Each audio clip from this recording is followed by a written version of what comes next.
बंद करो वहां पर।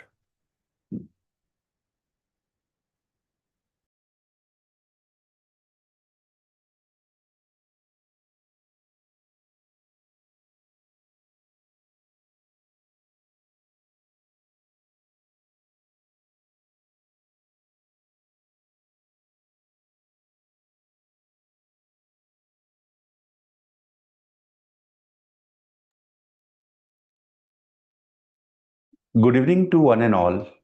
I welcome you all at Unique Academy. Today, as a part of introductory session for economics, I'll be discussing with you about economics as a subject. What are the challenges involved in this particular subject? How you need to learn this particular subject, and how we at Unique Academy will be teaching you this subject so that you can master this subject for either UPSC or MPSC. So first of all, we need to understand, the meaning of economics. Meaning of economics. All of you, few of you, or all of you or few of you must have gone through different NCERTs and different books on economics so as to understand as to what economics means to you, means to me, means to everyone, means to society, means to a farmer, means to a country. We need to understand economics as a subject, the different dimensions of this particular subject, and larger application of this particular subject in day-to-day life. So if you look at economics as the subject, so we can learn through different caselets, different examples.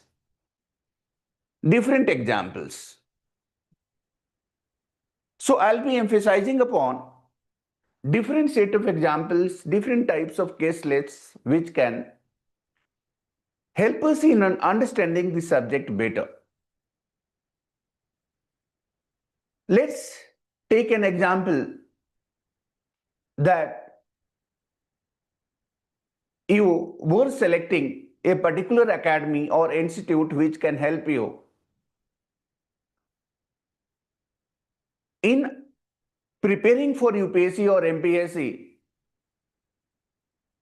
So based on different set of alternatives you do have, you must be thinking of taking admission at Unique Academy. And in taking admission at Unique Academy, you must have compared the success rate, the fee structure, the accessibility, the study materials, and more over and above this, some of you must be attending demo lectures in order to find out whether the money which you will be spending is worth spending or not. It's fine, it's your decision. So economics as a subject teaches you how, with the set of resources which you do have, how you can make optimum use of it. And that's why some of you are attending demo lectures as to you want that whatever money you are going to spend by taking admission, before you want to assure yourself that you can get the true value of it.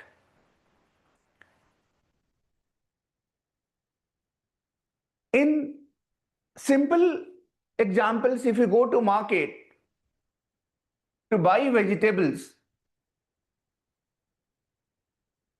and if you find that the seller who is selling those vegetables are charging a high price, you will start discounting, you will start bargaining, you will start asking for a discount. The reason is that you are simply trying that whatever money you are going to spend, you should get worth of that money. You can ask me, sir, at 9 p.m., why you are working?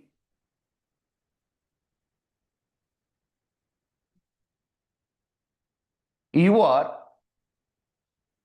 on a live demo session at 9 p.m. What can be the reason?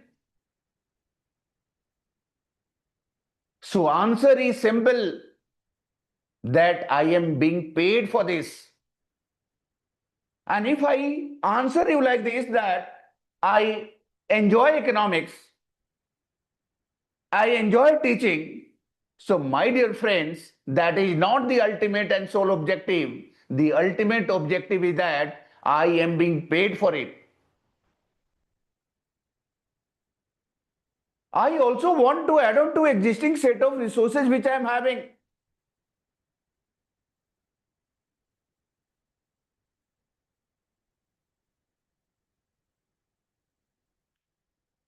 If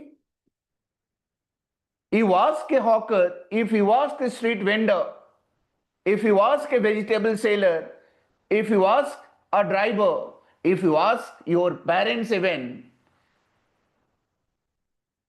that why they have accepted certain profession, why they go to offices each and every day. So their answer will be simple, because they also want to add on to existing set of resources so that they can increase their comforts and luxury.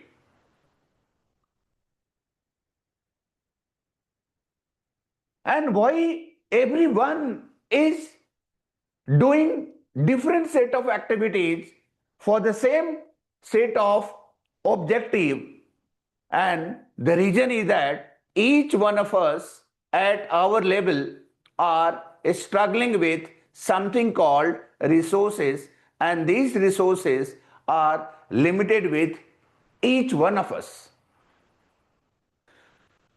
That's why you are attending demo lecture before taking admission, because you want to assure yourself that when you will be spending 50,000 or 1 lakh of rupees, you must get worth of the money which you are going to spend.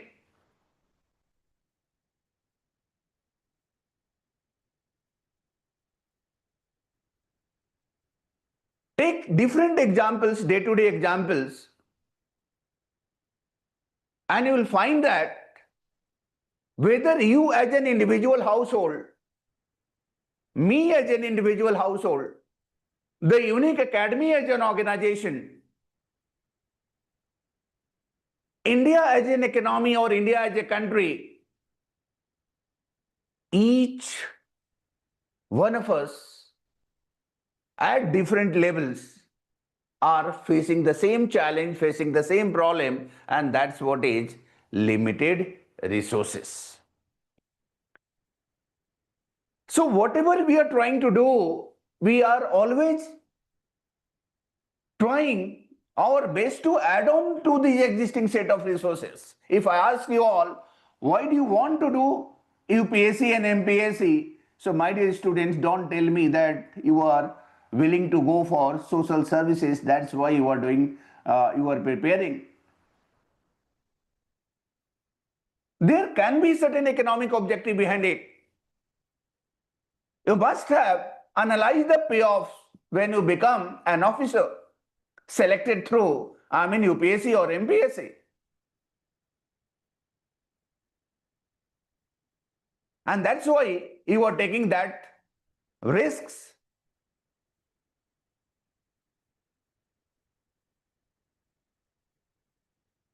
You take any example and you may find that the ultimate objective of it can be economic.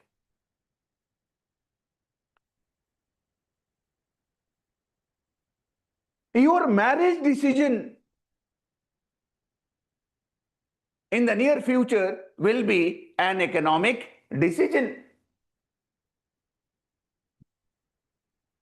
A sociologist may say that man is a social animal, but my dear friends, I am an economist.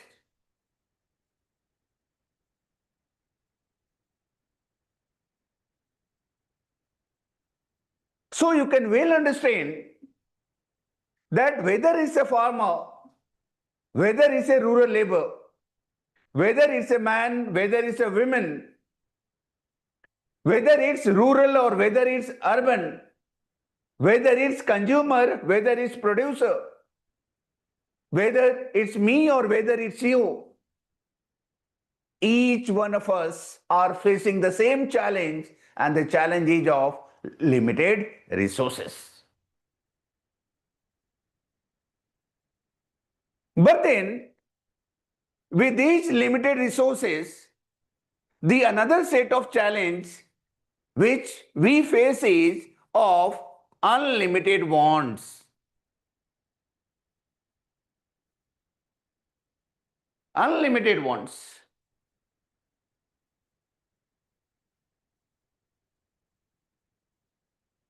I was not owning a home, तो एक 1 RK हो जाता तो अच्छा होता. I start owning 1 BHK, एक 2 BHK हो जाता तो अच्छा होता. भगवान ने वो भी दिया, एक 3 BHK हो जाता तो अच्छा होता. See, unlimited wants.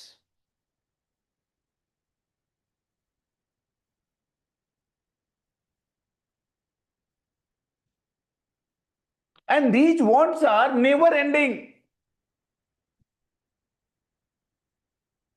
Never ending. You are lying on your deathbed. You are lying on your deathbed. But then also, you are thinking कि ये भी हो जाता तो अच्छा होता. We need to understand that at times these unlimited wants are the reasons behind progressiveness. Otherwise हम progress करते ही नहीं. And a rational individual always looks forward.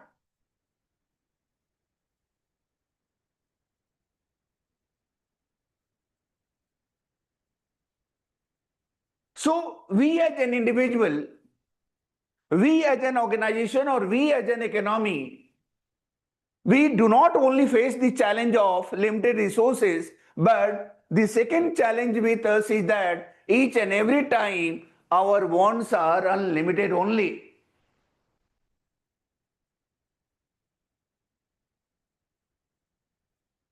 So under these conditions of limited resources and unlimited wants, here comes the third challenge, and this challenge is problem of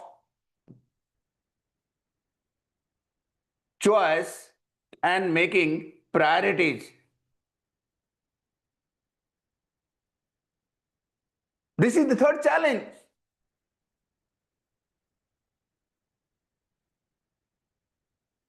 So how we need to prioritize?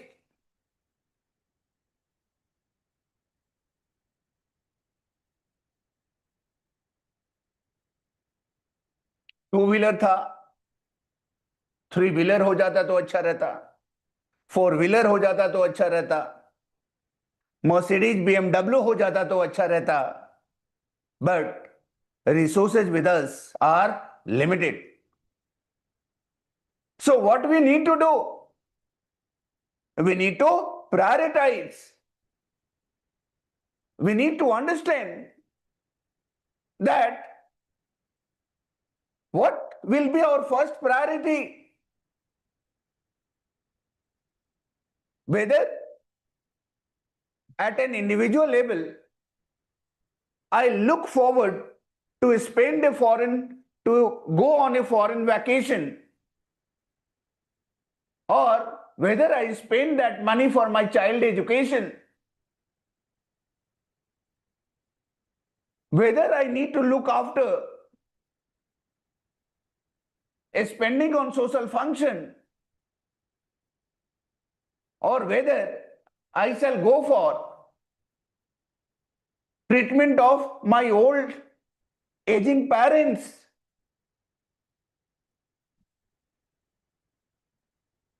And these prioritization or making choices are not that simple.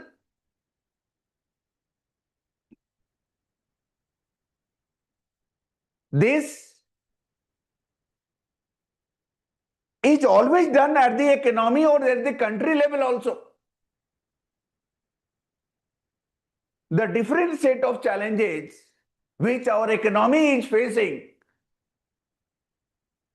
See, we want to come out heavily on poverty, eradicate hunger, increase employment. There are problems in the northeastern states. There are problems in the northern part of the states. Somewhere it's flood, somewhere it's drought. There are problems with the farmers, there are problems with the consumers, there are problems with the men, there are problems with the female. Government has to spend on child development also, at the same time women empowerment also. सड़क से लेकर बिजली से लेकर पानी से लेकर each and everything has to be taken care of, and at the same time we need to defend our frontiers also. So we need to have defense expenditure also. So out of so many requirements, government has also to prioritize as to whether I should go for spending on poverty or employment first, whether I should take care of rural infrastructure or urban infrastructure first, whether I should set up hospitals or colleges.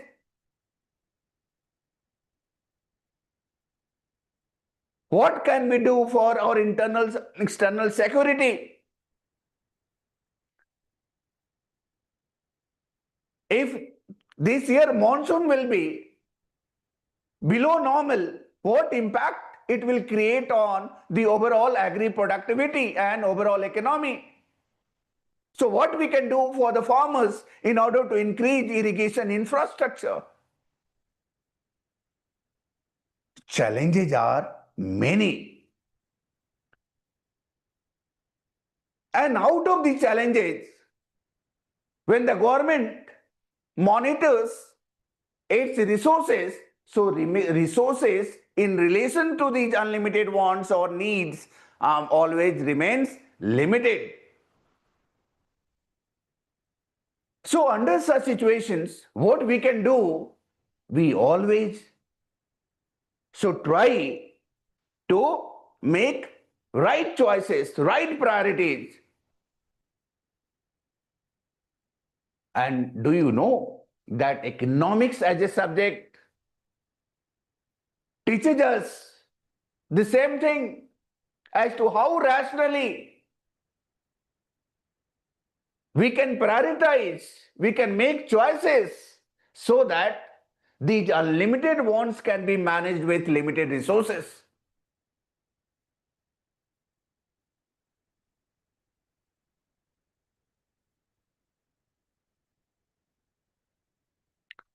So my dear students, you need to understand that economic decisions are taken by human beings. So altogether, economic decisions are also based upon human behavior. And that's why economics also is considered to be the study of human behavior.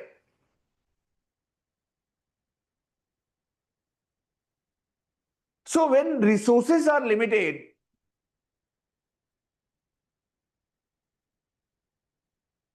and wants are unlimited, we will always like that we shall make optimum use of it. Optimum use of these resources. Judicious use.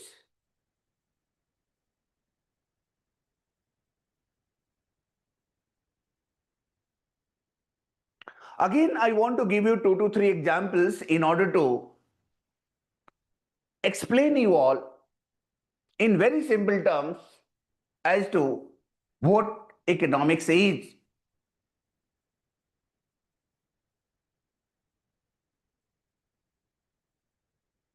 Let's say your parents must have considered spending for you for UPSC or MPSC their first priority. They must have taken this rational decision. उनके पास भी ultimate unlimited challenge होंगे. बेटे की शादी है, बेटी की शादी है, खेती करना है, उसके लिए पैसे चाहिए, वर्किंग कैपिटल चाहिए.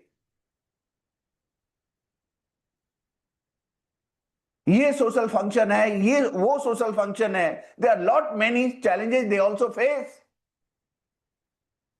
and the resource with them is no doubt limited.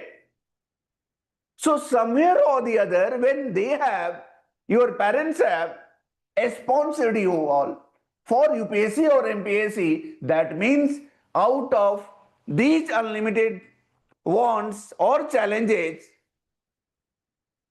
they must have prioritized your UPSC or MPSC preparation, and that's what also considered to be a rational economic decision. So when you talk about economics, considering these challenges, always looks forward that how optimum or best use of resources can be done by you. Resources can be anything and everything. I am also a resource for the Unique Academy. Unique Academy will always try that Dr. D. Kumar need to provide his services in that manner so that optimum use of this resource can be done. Optimum does not mean exploitation. Optimum means the best use of existing set of resource.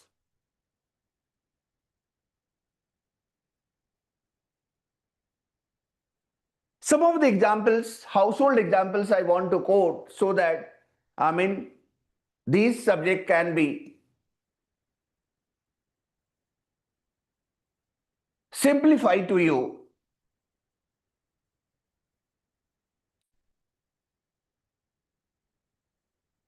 You must have seen these are different behavioral observations. Try to find it out. That when your mother chops onion or tomatoes, when those are priced less, so closely observe their chopping habit. But when the same onion and tomato has been bought at a high price, see those onions and tomatoes are considered to be precious at your home, and that altogether can be reflected when your mother chops that onion or tomato. कितनी बारीकी से वो एक एक cell को निकालेंगे.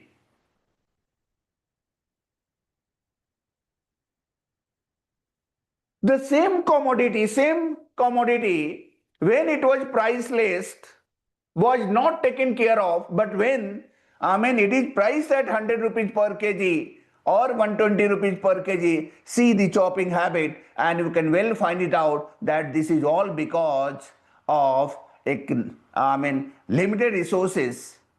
This is all I mean, because of that, your mama understands, that your Mataji understands that somewhere we need to take a rational decision, somewhere there is a need to make optimum use of that particular resources.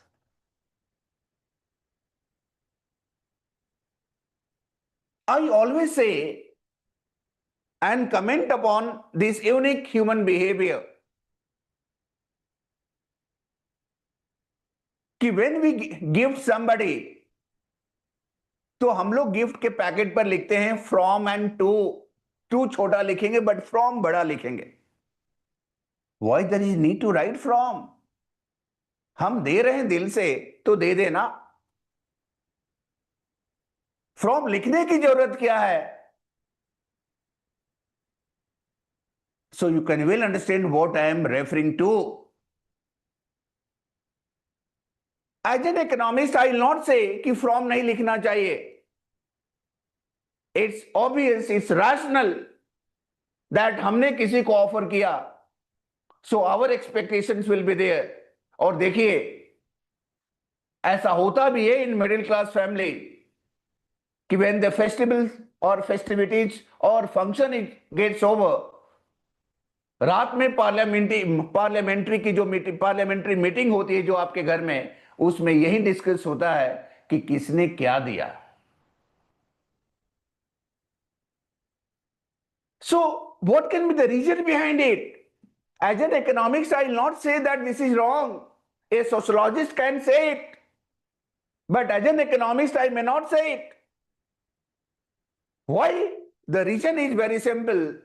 At your individual level or me at my individual level, all of us are struggling with the same challenge.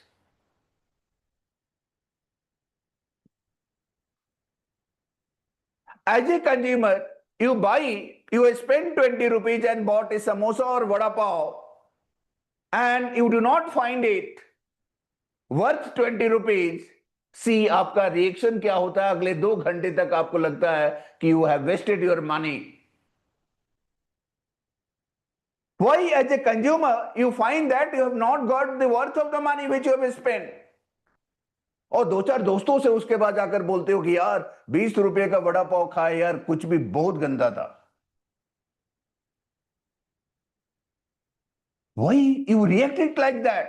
Because considering the limited set of resources, at least you were expecting that you shall get the worth of the money which you have spent. And that's why I told you that in case of 20 rupees, in spending of 20 rupees, आपका mode set और reaction ऐसा होता है. So what if you are spending 50,000, 1 lakh rupees for a program?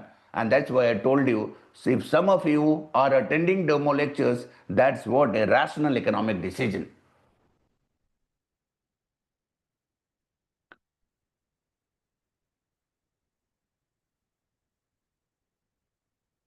Now,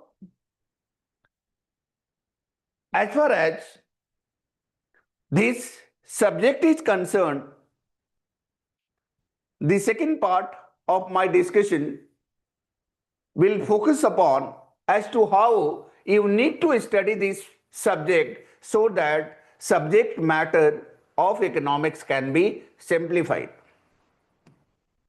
My dear students, you need to remember that this subject requires certain different approach as compared to other subjects when you prepare for UPSC or MPSC or other competitive exams. You shall always focus upon 5 steps, and these 5 steps are that first of all, when you read carefully. You are referring to any text, any good book, and you shall always try that you read it carefully. ऐसा नहीं हो कि किताब आपके सामने हो, economics का chapter है और आप सोच रहे हैं कि अगले शाम शादी में और किसी के फंक्शन में जाना है. So when you are reading certain concepts, you read it carefully. Try to understand it. Third step, you need to conceptualize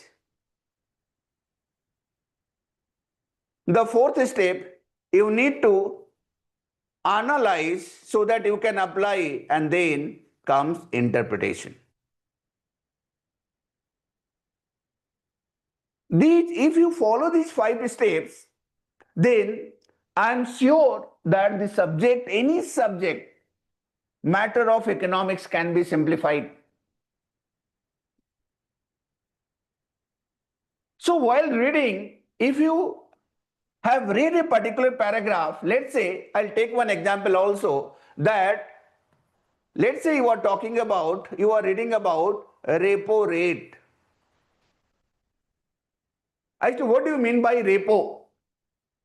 आपने पढ़ा उसको, बट याद रखना कि आपको पढ़ने के साथ उसके बारे में सोचना भी है. The time which you are spending in reading, more than it, you need to spend on thinking about it.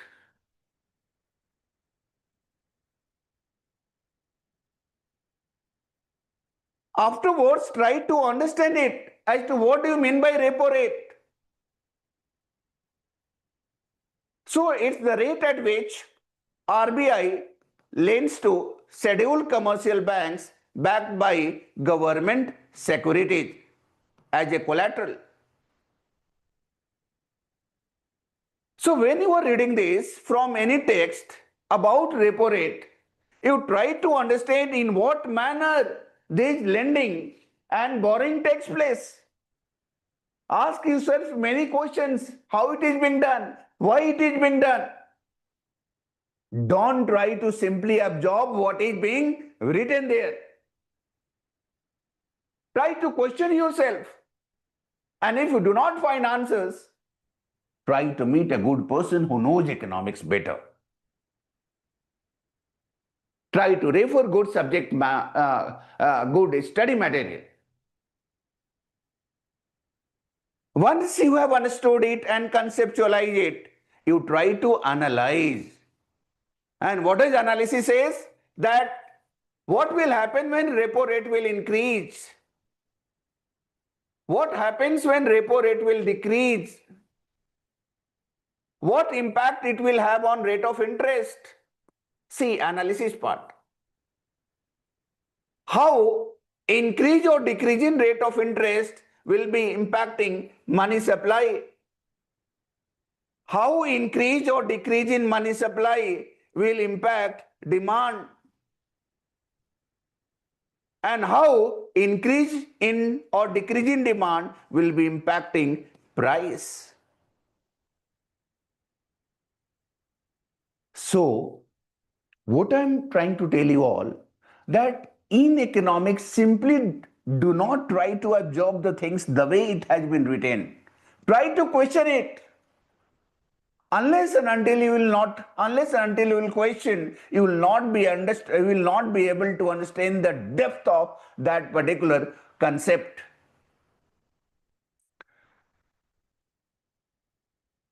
In most of the students, they go for reading, understanding, and conceptualize, but they never try that how this particular term or concept can be applied in true sense.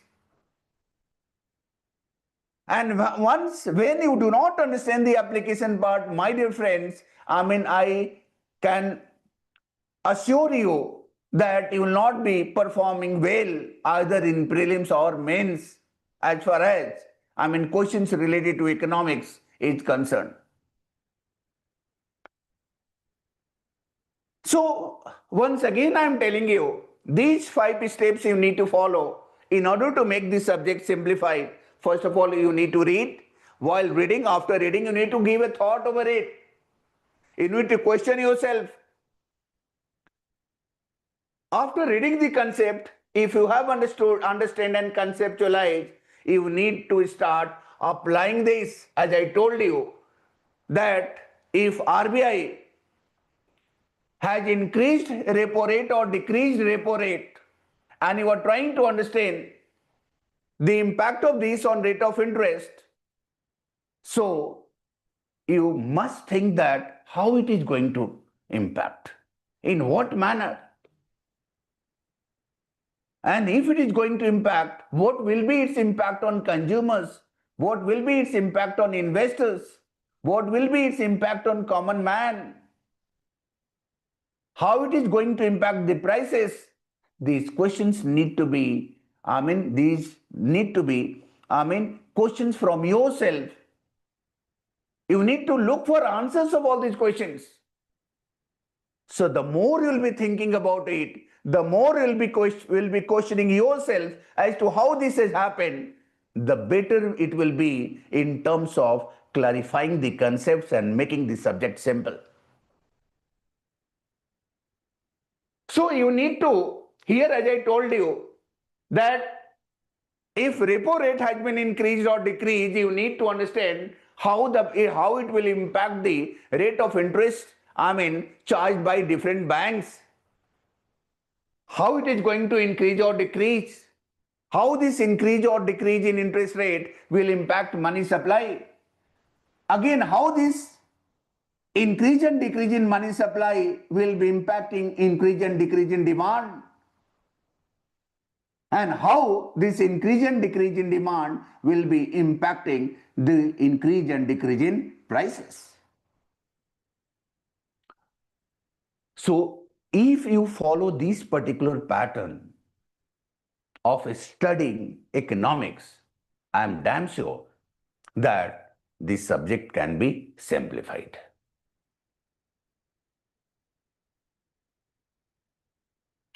Next and last part of today's discussion will be related to how we'll be teaching you this subject for UPSC or MPSC and what different topics will be following. So, in nutshell, I want to tell you the session plan or lecture plan for this particular subject, where and how we will be following it. To start with, we'll be focusing upon certain concepts related to microeconomics. Microeconomics. After introduction to economics,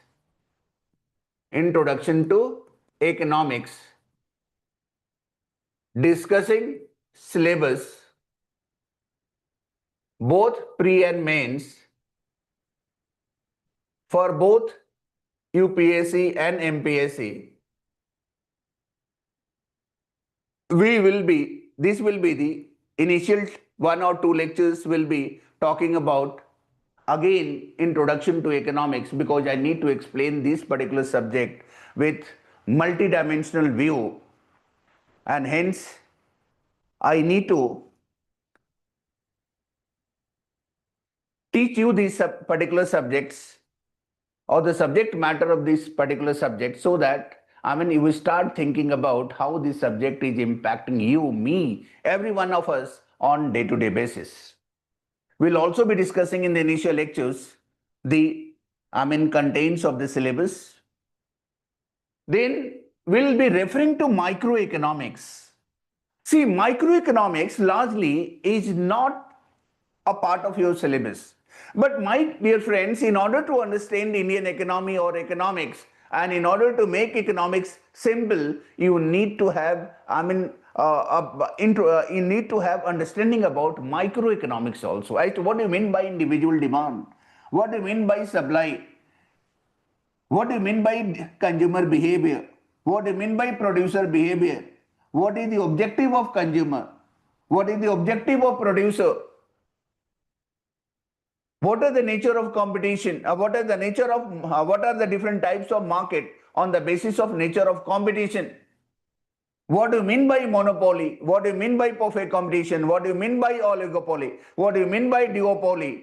All these you shall also have certain understanding, so that whenever I'll be using these particular concepts or terms while teaching you macroeconomics, you are in a better position to understand overall concept. And that's why understanding economics cannot be done without understanding microeconomics. So even though it's not part of your syllabus, at the initial sessions, I'll be giving you a brief introduction about different topics related to microeconomics also, which will help us in understanding economics better. Then we'll be focusing upon macroeconomics, and macroeconomics topics will be starting with national income. So initial classes for both UPSC and MPSC, it is very, very important that initially you need to understand, you need to have conceptual understanding of this particular subject. And in order to have conceptual understanding of this particular subject, you need to know the meaning of national income. You need to understand how national income is derived. What do you mean by GDP? What do you mean by GNP? What do you mean by NNP? What do you mean by net national product at factor cost and net national product at market price?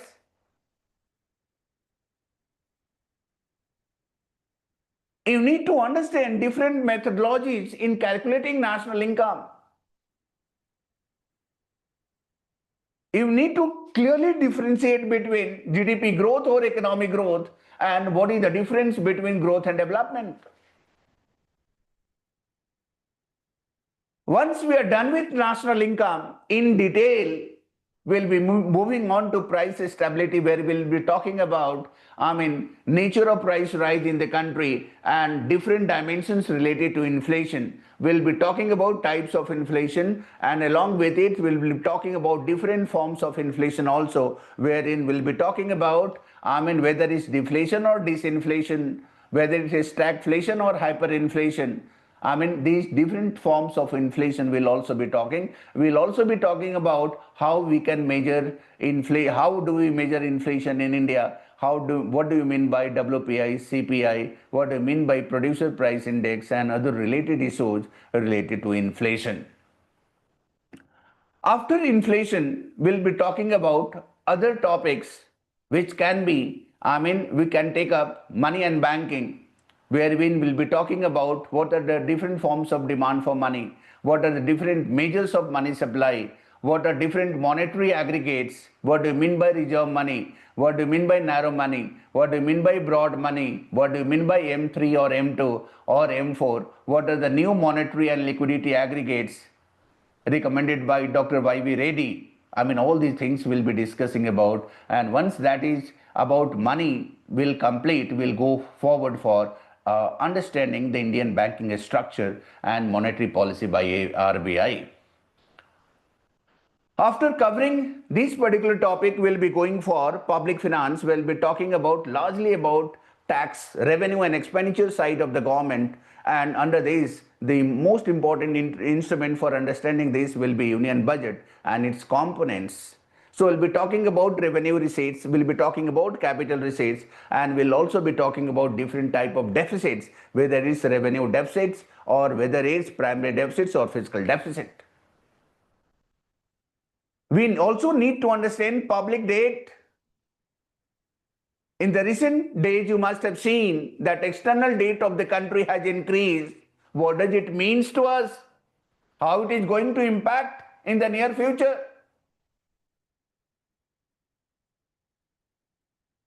So all these things we need to understand. So there will be talking also about financial markets, whether it's money market or capital market. And the last conceptual topic for you all will be, balance of payment and foreign exchange market. Under foreign exchange market, we'll talk about why our currency is appreciating or depreciating, why our currency has appreciated in the recent few months. Understood what was the reason, now why the currency has started depreciating, what RBI is doing, what RBI is taking measures in order to encourage forex inflow in our country. You must have heard the news, you must have read in the news that foreign portfolio investors have invested to the extent of 39,000 rupees crore in government securities. So what was the reason behind it? Why the government or RBI allowed APIs to invest in government securities?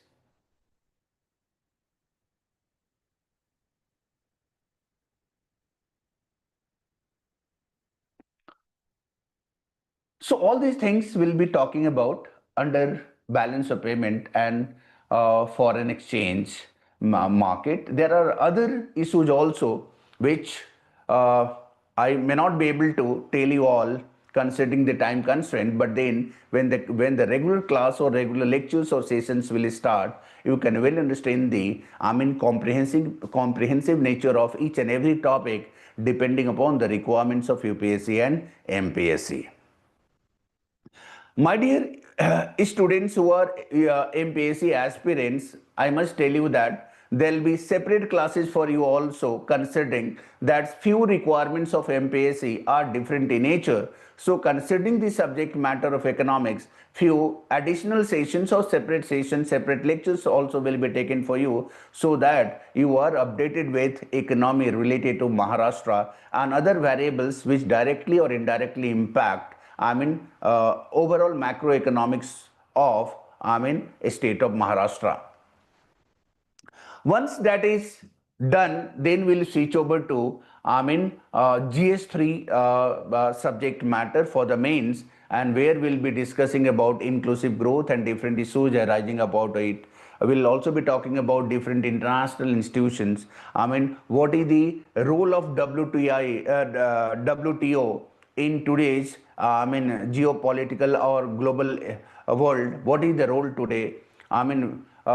Whether the role of WTO has been minimized, or whether the existence of WTO is a question mark. All these things we'll be discussing when we'll be talking about international institutions, because recently you must have seen that how IMF as an international institution have tried to bail out Pakistan, bail out Sri Lanka, or bail out Maldives because they are struggling with the foreign exchange reserves.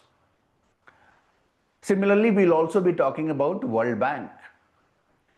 Once that is being done, we'll be talking about poverty and unemployment in our country. And for the MPSC students, this particular topic will also be taught, considering the state of Maharashtra. Once that is being done, we'll be talking about 5-year plans. Because these topics are common for both MPSC and UPSC, and that's why these topics also will be taught to you. Then they will be talking about investment models, and last but not the least, we'll be talking about different agriculture issues, whether it's land reforms related to Indian agriculture, whether it's crops and cropping pattern related to Indian agriculture, whether it's different type of subsidies in Indian agriculture, whether it's supply chain management or cattle rearing. All these subjects of agriculture pertaining to India and pertaining to a state of Maharashtra will be discussed to you all in detail. So these are the topics which are given in the syllabus, but then apart from it, we always try to focus upon contemporary issues related to economics and businesses, and that's why you may find that lot of issues will be discussed with you all during lectures which are contemporary in nature and which are related to current affairs. Then we'll also be talking about, whenever we'll be competing one or two topics, then if certain PYQ has been asked from these particular topics, then we'll also be discussing about that. So this is all, in a brief, not detailed, in a brief will be our session plan, the way we'll be proceeding with our lectures. But then I tell you two important things which you need to understand as far as this particular subject before I wind up the session. The first and foremost important thing is that when this will be on online platforms, my dear students, I request you all to turn on your camera throughout the session. Ask as many questions as possible. Make the class, make the session interactive. Don't switch off your camera and enjoy coffee over there. Ask as many questions as possible, because I can well understand initially, for many of you, the subject may not be that interesting to you, but I can promise you all that when you will be sitting, attending, interacting, the subjects can be made simple to you. Only thing is that you need to take efforts, right efforts at the right time. And second important point is that even though you are not able to understand in that particular session, you are free,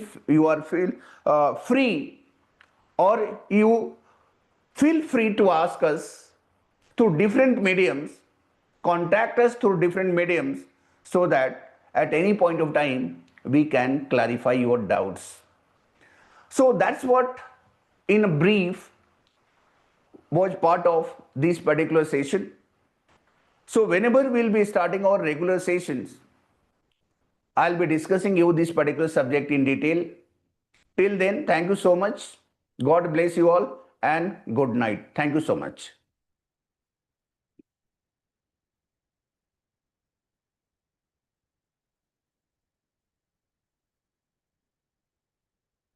ना हो गया time कितना हुआ